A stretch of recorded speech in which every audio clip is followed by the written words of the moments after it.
रमेश बाबू जी, आपका हमारे चैनल में स्वागत है। आप लंबे अरसे से राजनीति से जुड़े रहे हैं और अब समाज सेवक हैं, समाज सेवा के रूप में आप कार्य कर रहे हैं। आपने पिछले कुछ दिन पहले देश के प्रधानमंत्री नरेंद्र मोदी का भाषण सुना। अपने भाषण के लिए जाने जाते हैं मोदी, काफ़ी आकर्षण रहा उनके भाषण में, लेकिन कुछ बातें जो हैं वो विपक्ष ने जो है उन बातों को उठाया है। बातों पर नियंत्रण नहीं था मोदी के, ऐसे कुछ आरोप जो हैं वो विपक्ष द्वारा लगाए गए। आप क्या कहेंगे भाऊ जी, आप भी राजनीति से जुड़े हैं, तो मोदी के भाषण को आप किस अंदाज में ले रहे हैं? धन्यवाद। उस तरह पालन करके मैं धन्यवाद करता हूँ जो छोटी से बड़ी बातों को नीचे से ऊपर तक पहुंचाने का प्रयास करते हैं। सबसे पहले तो मैं 15 अगस्त गणतंत्र दिवस पर देश के सभी नागरिकों को बधाई देता हूँ। इस दिन हमारा देश आज़ाद हुआ है। ये बड़ा भारी खुशी का पर्व है। इस खुशी के पर्व पर जो आज हमारे प्रधानमंत्री महोदय लाल किले में भाषण दिया वो काफ़ी सराहनीय है, लेकिन उस पर विपक्ष पार्टियां दिन रात लगी हैं, उस पर क्रिटिसाइज कर रही हैं, उस पर बड़ी भारी आलोचना हो रही है। मैंने भी सारा भाषण सुना, उसमें अच्छी बातें भी हैं, लेकिन एक बात जिसका जवाब सारे देश की जनता पूछना चाहती है कि माननीय मोदी जी ने अपने भाषण में कहा कि मैं दावे के साथ कहता हूँ कि 2024 में मैं यहाँ पर आऊँगा और यहाँ पर इसी मंच पर मैं पूरे अपना भाषण दूंगा लाल किले में 15 अगस्त का।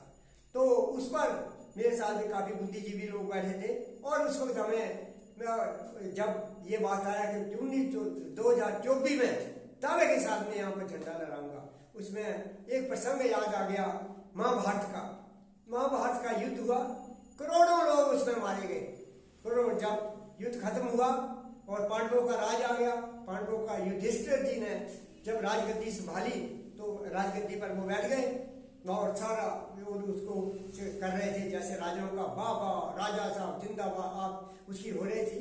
फिर मैं भगवान कृष्ण जी देख रहे थे कि मैं देखता हूँ क्या हुआ।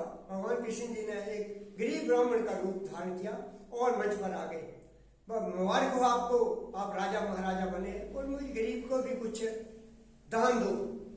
उस बार युधिष्ठिर का देख नहीं रहा हो या राज सिंहासन बैठा हुआ है, आप कल आना, कल मैं आपको दान दे दूंगा। इस वक्त यहाँ पर ये राज सिंहासन इसकी बात हो रही है, वो सारे पांडव बैठे थे, मंत्री बैठे थे, जो उसकी हो रहे थे, कल आना आपने। जब उस कल का नाम लिया तो भीमसेन जी वहां पर बैठे हुए थे, उन्होंने कहा हा बड़ा, बोले क्या कर रहे हो, डिसिप्लिन। युधिष्ठिर जी उन पर नाराज हुए कि अनुशासन देखो, राज दरबार सजा, आप गधे की तरह भोंक रहे हो। तब भीमसेन ने कहा कि भैया गधे की तरह भोंकने की बात नहीं है, आपने क्या मौत को विजय कर लिया है? आप क्या दावे के साथ कह सकते हैं कि कल को आपने होना ही है?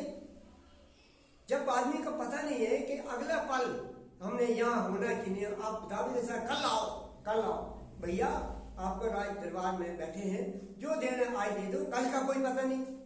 तब कृष्ण भगवान जी ने ब्राह्मण से फिर अपने रूप में आ गए। उन्होंने कहा भीमसेन तेरा कसूर नहीं है, कसूर तो इस कुर्सी का है जिस गद्दी पर युधिष्ठिर जी बैठे हैं। तो ये तो जो मर्जी बोल सकते हैं, लेकिन जो सत्ता आ जाए और आदमी को अभिमान ना आए तो ये अलग बात है। तो मोदी जी के बारे में ये है कि दावे के साथ क्या उन्होंने पक्का पता है उनको, जैसे इंसान का है सवेरे का पता नहीं।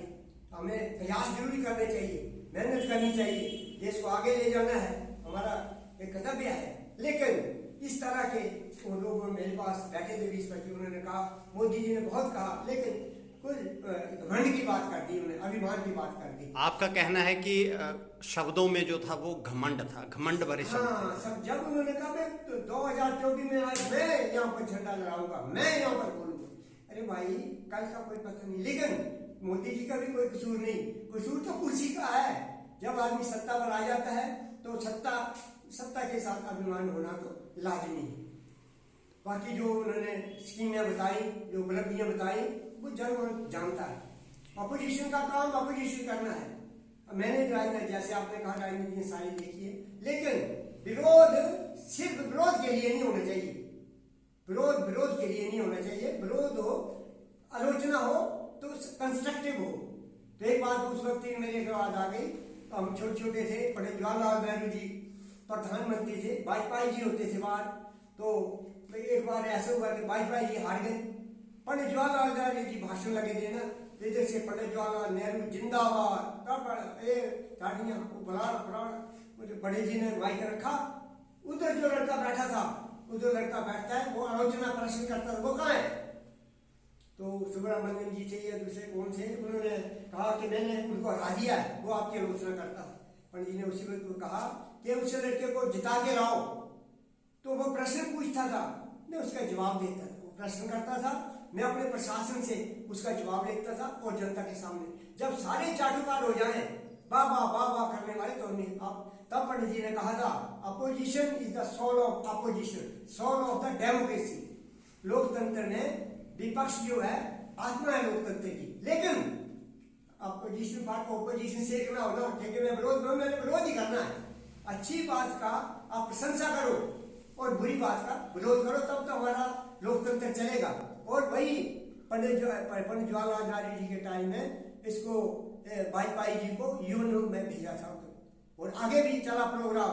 जब बांग्लादेश, जब इंदिरा गांधी जी के में जीता, 90,000 कितने सैनिक तो पाकिस्तान के बंदी बनाए, तब वाजपेयी ने कहा था, इंदिरा जी ये नारी नहीं है, ये देवी का रूप है। उसकी बड़ी क्रिटिसिज्म करते हैं। अच्छे काम की प्रशंसा होनी चाहिए, उसको प्रोत्साहन देना